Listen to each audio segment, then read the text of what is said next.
If you're prepping for a nuclear disaster, you probably have potassium iodide in your stash. But if you're over 40, there's something really important you need to know.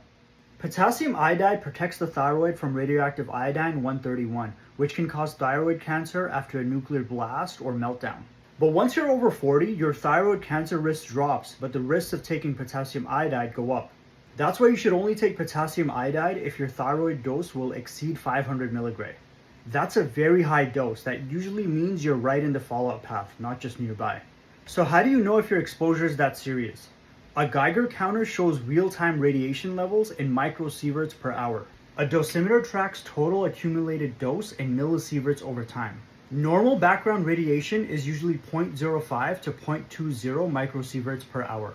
Dangerous fallout zones can spike to 10, 50, or even 100 plus microsieverts per hour. If you're consistently seeing 100 microsieverts per hour or more, that's very high exposure. Your thyroid could hit the 500 milligray threshold within hours. If you're over 40, only take potassium iodide if the following conditions are met. First, if you're in or near the fallout path. You're getting 100 microsieverts or more on your meter. You can't evacuate or shelter immediately. You're in 10 to 30 miles of a blast or meltdown site.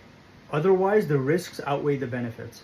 Potassium iodide isn't harmless. If you're older, it can cause issues. It could cause thyroid suppressions, rapid heartbeat, or allergic reactions. If you're really serious about preparing, then get a Geiger counter. Again, just like gas masks, there's a lot of garbage on the market, and there may be only one or two companies that will actually sell you a real Geiger counter that'll actually work, and that's also used by governments and the military.